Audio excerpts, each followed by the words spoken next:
I am so honored to be here. Thank you, Gloria, for doing this. No, the thank you is on the other foot, so to speak. It's, first of all, I'm in the company of so many wonderful people here, and I have to thank Jana for that introduction, and Amy Richards, of course, and all the wonderful performers from Vibe. That was very inspiring. But I do want to stick to my guns about the thank you for Gloria. Just having to go back through your incredible career to prepare for this has been inspiring for me.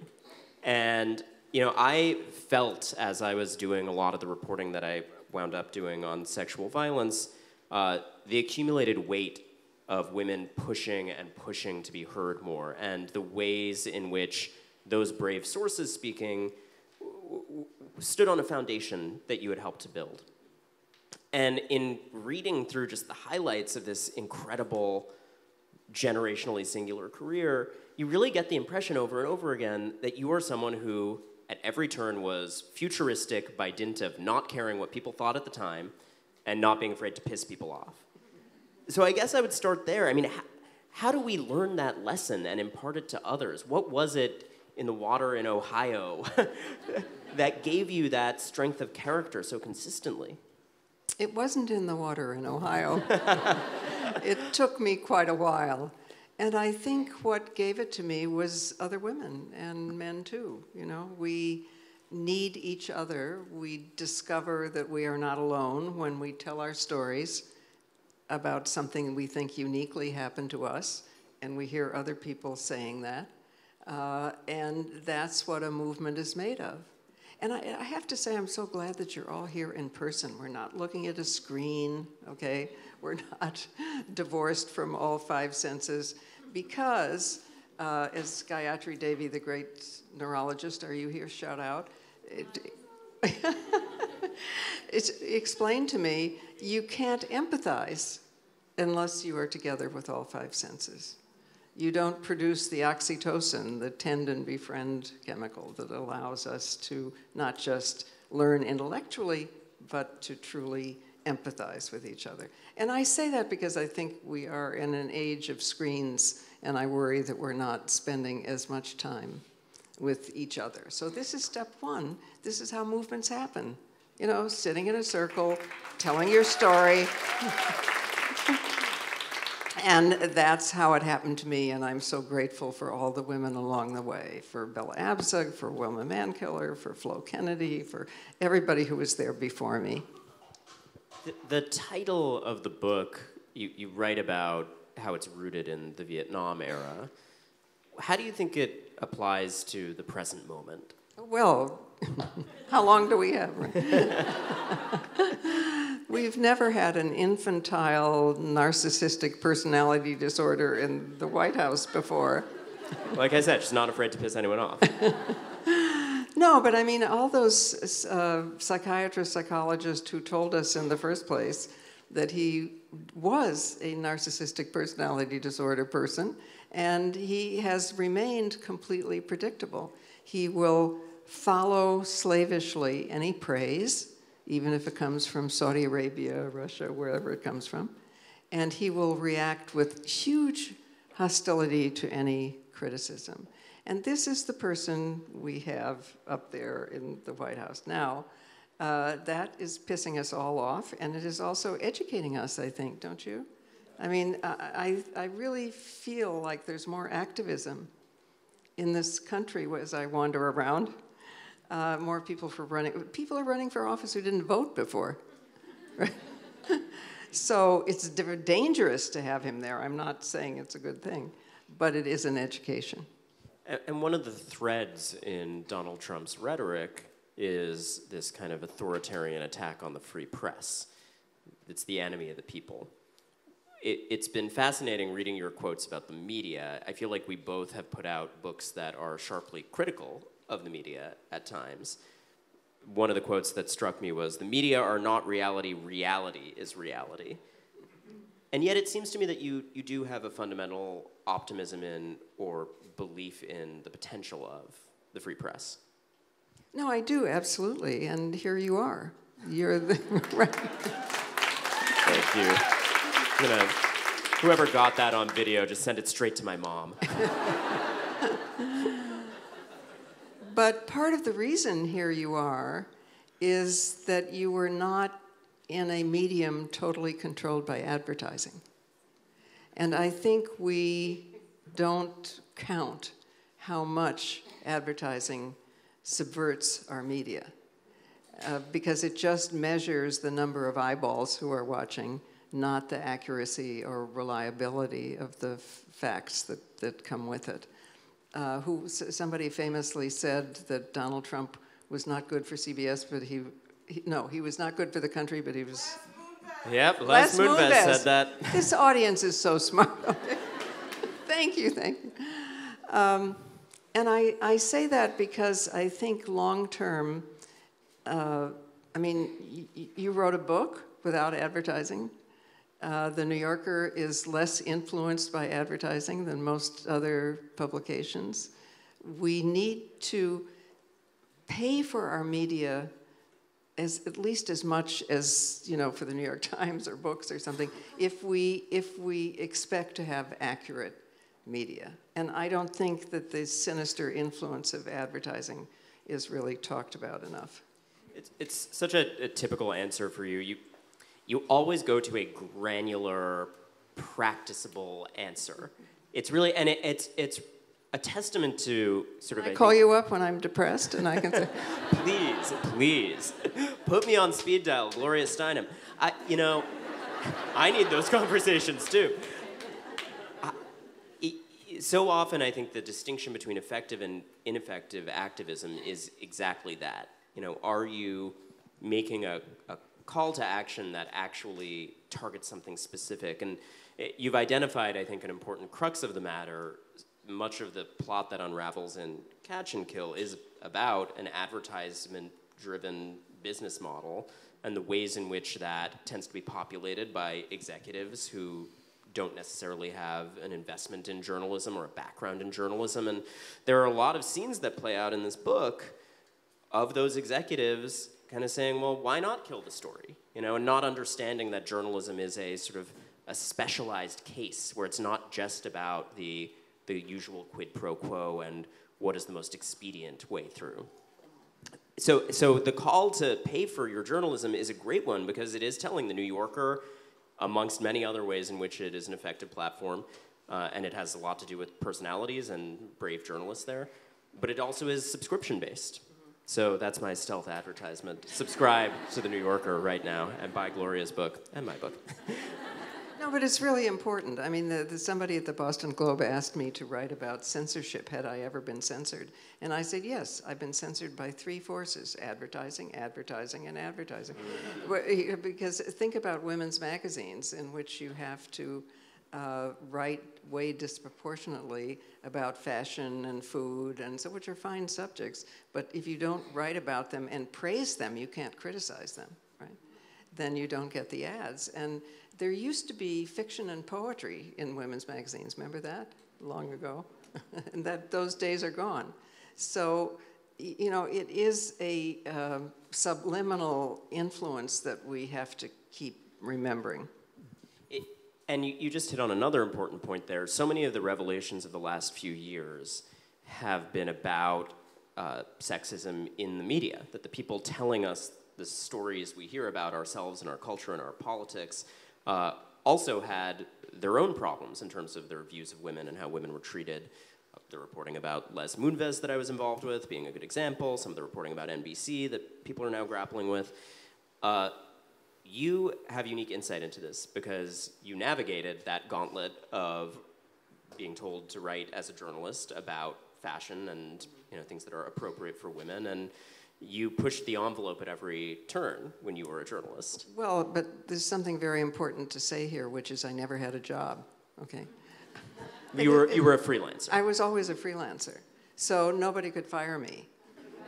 And I could always schlep the article to someone else. So, it often takes a lot more courage, as your book shows, for somebody who is in the middle of a kind of hierarchical journalistic television place to actually tell the truth. But listen, you do something that is so wonderful and is so rare, which is you tell about getting the story. And, you know, in this case, it is the story, the difficulty of getting the story. And that's so great, because usually that huge amount of experience and information never gets on the page. You know, the result gets there, but not the process. I think your book is going to inspire just thousands and thousands and thousands, millions of journalists. Thank you, Gloria. It means a lot to me. I hope that's true. I struggled in earnest to strike the right balance of, we were talking about this before, you know, not just navel-gazing, not patting myself on the back, but telling my story to the extent that it was needed to illustrate these themes of the ways in which vast structures in our media and our politics conspire to oppose the truth. And a lot of journalists' stories run through Catch and Kill, not just my own, and I hope it reads as a tribute to them. We need more good journalists banging their heads against the wall, doing the right thing, and that spirit is embedded in your own career. I mean, I'm struck by how many times, yes, you were a freelancer, but you were dealing with traditional media structures, and there again, you weren't afraid to piss people off. The story about you going undercover in the early 60s as a Playboy bunny is striking to me, right? Partly because I've done some reporting on Playboy and the culture around it, and did that story on Karen McDougal, the Playboy playmate who had a story about Trump, her story was then acquired by the National Enquirer. This is where the term catch and kill comes from. They bought it to bury it, not to publish it. And incidentally, in the course of that reporting, I ended up talking to a lot of Playboy centerfolds and bunnies and people around that system, and certainly in the modern era, we're overdue for more exposés of that type, but you, as with so many things in your career, you were early to that. Talk about doing that and the reaction to that, because you got blowback for it. I got sued, actually. No, well, and you said people were reluctant to take you seriously after that. Yeah, no, that was a different kind of blowback, actually, but because that came later. But I was sitting at an editorial meeting at Show magazine. I don't know if anybody remembers this big, beautiful arts magazine. A whole tree sacrificed its life for every issue. And the Playboy Club was just opening. And I said, well, we should send Lillian Ross, great New Yorker writer, right, to be a bunny. I mean, obviously, that was completely impractical. And so suddenly the editors, who were all guys, of course, I was the only woman, looked at me and said, no, you do it. I said, no, are you kidding me? I mean, they're not going to hire me. I don't have ID. I'm too old. Actually, even then, I was too old to be a bunny. They said, no. So I needed to pay my rent. And so I went and discovered that they were desperate, big time desperate, for bunnies, because it is a lousy job. They were advertising that you would earn much more money than you actually earned. So I, to my amazement, passed right through all the tests and rehearsals and everything, and ended up in this costume that was so tight that a man would have a cleavage, and and being trained in the bunny dip and so on and so on. What is the bunny dip? The bunny dip is basically, do I want to know? is basically how to hold a tray and serve your customer without falling out of your costume. That's the bunny dip, and we had to practice it and so on. But I just want to say that another requirement was that you had to have an internal physical exam, which they told us was a requirement of the, food servers in New York State. Which, of course, was utter bullshit, and I knew it was utter bullshit, but I knew I also couldn't do the story, but anyway. But at least that and some of the other worst things were done away with because of the expose I did. Now, so I'm not sorry I did it, but it is true that as old as I am, and I am seriously old, when anybody wants to put me down, they say, well, she was once a bunny. You know, still? Right. You still get that? I still get that. Steinem? Yes, get that? yes, I still get that, right. Well, those people seem not worth any of our time. how much do you think things have changed in terms of misogyny in the media?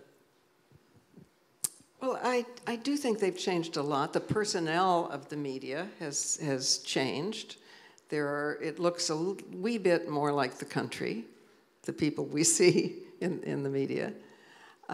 There's a lot more sources of information online, and all kinds of diversification of sources of information. And I think also what's very important is that now the exposure of the bad practices is a majority activity.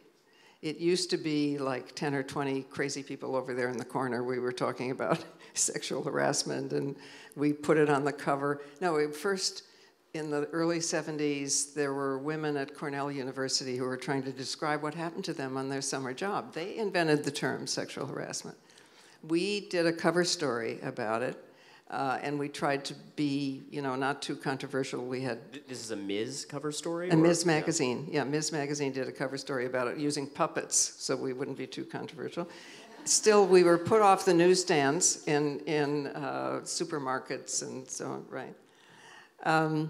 Then Catherine McKinnon, our great legal theorist, feminist legal theorist, wrote sexual harassment into sex discrimination law, so it became a form for men or women, a form of sex discrimination. Then 3 women, all black women, brought cases, 2 against the government, I think, and 1 against a bank, and won their cases.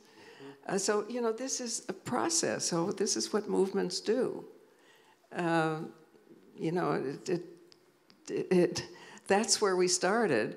But the Me Too movement, and I have to say that you, as a male human being writing about, it just makes a huge, it is now a majority consciousness. Now, where do we need to go? I think we definitely need to go to the place where our bodies are our own, male or female. It's the basis of democracy. If we can't control our own physical selves, it's not democracy. But the counterweight to that is patriarchy, which means control, by definition, controlling reproduction. And if there's racism or caste, as in India, or any, other hierarchy, it gets even worse, because in order to perpetuate race or caste or class, you have to control women's bodies even more. It doesn't mean that women are all treated the same. I mean, historically, white women were sexually isolated, and black women were sexually exploited in this country. But it does mean that you have to control women's bodies in order to perpetuate race, class, caste, whatever, which is why sexism and racism and all these are intertwined. There's no such thing as being a feminist without being anti-racist, and there's no such thing as being successfully anti-racist unless you're also these things. There's no such thing as being a feminist without being anti-racist, anti-caste, hierarchical anything by birth, and vice versa, right? It just doesn't work. Right. You snuck in another really important point there, several, but one that struck me was about the democratization of media platforms. And it has been striking to me how the narrative has been changed by the fact that if you are a powerful, wealthy person, you can no longer maintain a vice grip on the narrative just by having the right publicist who can get you on, Time and Newsweek in 60 minutes. And for so many years, some version of that was true. In the various iterations of American media, you could just buy out a few platforms, either literally buy or metaphorically buy with your influence. And that is slipping. And I think when I'm asked the question of sort of why now is a framing that I get a lot, which is a little bit of a reflection of some misapprehensions, I think, about everything that came before. The 2 things I talk about are that systemic change in terms of who controls the media and how many platforms there are. And more platforms, as you say, encourages more voices. And then also the fact that there was this history, and it's the recent history of Tarana Burke for years and years with the term Me Too, and the Cosby accusers coming back and back and back into the fore, even after years of opposition. You know, we have seen how what you're talking about has built and built and built, and I assume you think will continue to build. Yes, absolutely. I mean, it is now, it goes global much faster now. You know, it was always growing and in a movement sense, but now it is a majority consciousness, and we are beginning to get to the place where we are saying to ourselves, no, body invasion is, you know, a more serious, but it isn't still legally. I mean, it is still probably more punished to invade your living room than to invade somebody's body. You know, we still have a long way to go. And it's certainly more difficult to prove. Right? One of the things that I talk about a lot is the distinction between activism and journalism. And for me, as an investigative reporter, it's very important to stress that I am not acting as an activist. I am interrogating the facts and am willing in each story I do to go wherever they might lead me. And of course, I have views about issues. I care about issues. But in a specific story, I am not advocating for any side. And I am inspired by activism that follows on that and takes the facts that I hopefully do a good job of fairly exposing and then runs with it and makes it into a movement. But I view the roles as separate. You have occupied both of those roles. Tell me about that transition. Well, I kind of didn't have a choice, if you know what I mean. But I'm with you in the sense that I think as journalists we are utterly responsible for making facts as accurate as we possibly can and explaining who they came from and what the experience was and why we're writing this and what, you know, full disclosure, that's absolutely. But if we separate fact and opinion, I think it's possible. I mean, in my case, the movement was beginning and burgeoning and so on, you know, so I was, it wasn't possible to separate them except in that way, which has to do with accuracy. Here's what I know, this is a fact, here's what I think. We are entitled to our own opinion, not to our own facts. Bravo. I mean, that is the antidote to the enemy of the people line, right? We keep ourselves accountable and we stick to the truth.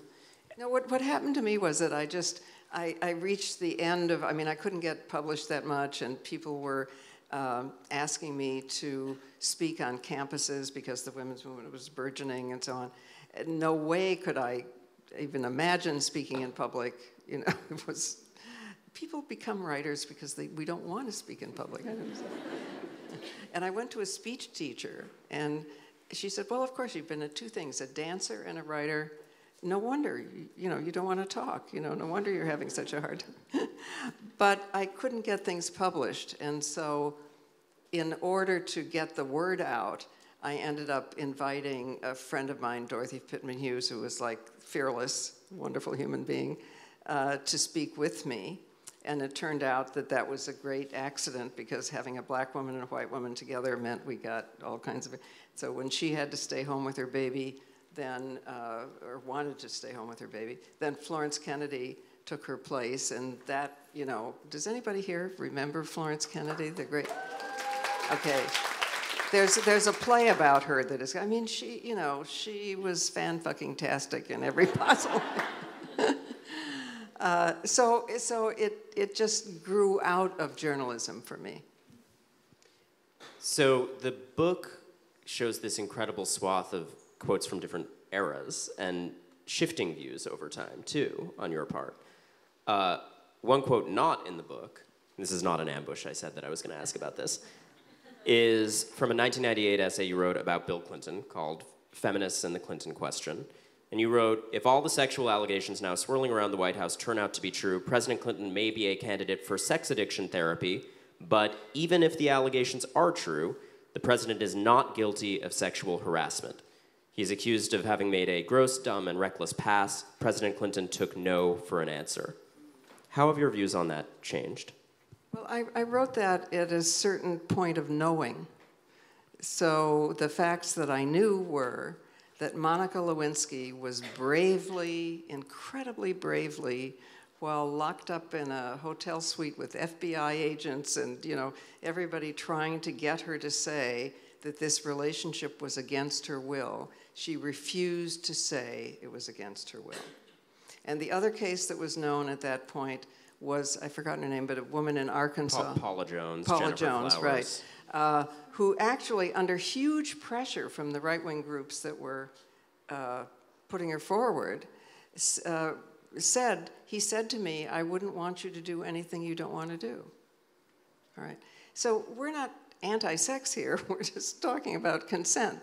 Now, as you point out, there's another case that came forward about Clinton, but that... The Juanita Broderick allegation, yeah. And she claims that many years ago he raped her and has maintained that story consistently, told a lot of people at the time. I have not investigated that case, but certainly it has all the trappings of a credible claim that merits closer looks. Yeah, no, we were talking about this before. If I had known that at the time, I wouldn't have written the op-ed page piece. But as it was so clear that the right wing was using free will sex, which, there's no president we've ever had that couldn't, even Eisenhower. Well, maybe Nixon. Okay, but anyway. That's not the point. We're not against sex, hello. We're just in favor of welcome sex, not just consent, welcome, right? So I wouldn't be able to write it now because more facts are known, but at the time, it was important to write. And I guess there's two layers to that. And I have to say, I've always admired how you are extraordinarily forthright about talking about when you have changed your mind or evolved on something or were wrong about something, which is like a lesson we all have to teach ourselves over and over and over again, to just say, oh, I have changed my mind on that. There is the more serious set of allegations against Bill Clinton that are facts that were somewhat buried at the time, and this goes back to the themes of media complicity. Juanita Broderick gave interviews at the time and in the years after, and claims that those were suppressed or downplayed in various ways. And then there's the additional layer of sincere change happening in how we view a case like Monica Lewinsky's, including on Lewinsky's part. I've had conversations with her where she's, appeared to process in real time, okay, was this actually the love affair that I thought it was, given the power imbalance and the circumstances of, not just the most powerful person at your workplace, but the most powerful person in the country and an intern. So do you feel like on that count too, your views have shifted? I think I would take Monica's word. I know her. She is incredibly smart and courageous. Yeah. And I feel terrible about the way she's been treated over time. And she was so brave against, she was, locked up with all these FBI agents and so on, trying to make her say that it was against her will. And she was saying, no, I came there, I was attracted to him, I came there with the intention and hope of having an affair. That's why I worked as an... So, I respect that. And she had the support of a lot of young women and the opposition of a lot of mothers. Because young women viewed her as, somebody who was saying, yes, we have a sexual will of our own. And mothers were saying, no, but the age difference makes it different. So, I think that who we should listen to is Monica Lewinsky. It's worth going back and watching. She, I think to pay her legal bills, sort of broke a long period of silence, maybe in the early 2000s, and did a documentary called Monica in Black and White. Do you remember that? No, I didn't see that. It's extremely compelling because it is a town hall with Monica Lewinsky, shot in black and white. It's very stylish. But more significantly, it is her kind of talking about this stuff and processing it for the first time in a long time. And it's an interesting snapshot of that moment, and it also very succinctly lays out the facts, and I think you've hit on the crux of it. We haven't talked enough as a culture about the ways in which Monica Lewinsky was terribly mistreated by the media, by the Clintons and people around them, by the authorities, by everyone involved in the Starr report, and on and on and on. Everyone on both sides of the aisle treated Monica Lewinsky in such a terrible, demeaning way. No, I agree, and I think that was true of the women in the Clinton family too. I mean, they didn't have to. I don't know if they publicly said bad things about it, I don't remember, but we as women have to bond with other women who are having a hard time, regardless, and not be totally loyal to the guy who was the bad guy. Hello? It was a way more mysterious and subtle situation then, and it is somewhat still more mysterious and subtle, although, as you point out, there is this other case. In my reporting, I've found mostly the people who encourage sources I'm working with to shut up are men in their lives. It's brothers, it's fathers, it's husbands. But also, in some cases, there are women who are a big part of the machinery that shuts people down. And a major character in the book is Lisa Bloom, who was a supposed women's rights activist lawyer, and went on my show many times talking about the importance of standing up to powerful men in Hollywood who abused women, and then was a co-signee on all the legal threat letters trying to shut down my reporting, and was engaged in a campaign of smearing all of these women who spoke out against Harvey Weinstein. We're responsible for that. I mean, it's perfectly clear, right? Yeah. You write in the book, secrets have power as long as they are secret. Do you think that we are coming to a place of having less secrets in terms of the terrible behavior of powerful people in this culture? I do think so. Yeah, I really do. Because the less powerful people to whom the bad things were being done, whether they had less power because of race or because of class or because of gender and so are now enough part of a movement so that they are surrounded by people who believe them, and they are finally able to speak out. And that makes all the difference. Not to be believed about, the worst of it, I have to say, is child sexual abuse. Because that is so, it's one thing to be abused by somebody you're trying to work for, or somebody who's, a stranger, or, whatever it is, but somebody who's supposed to love and protect you. I mean, that is the most difficult situation.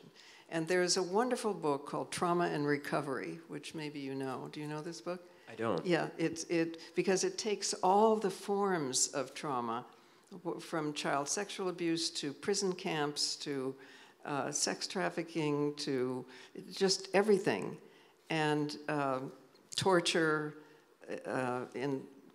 all of it, and shows that trauma is trauma is trauma, but actually it's most deep and difficult when it happens not from enemies or from employers or whatever, but from people you trust.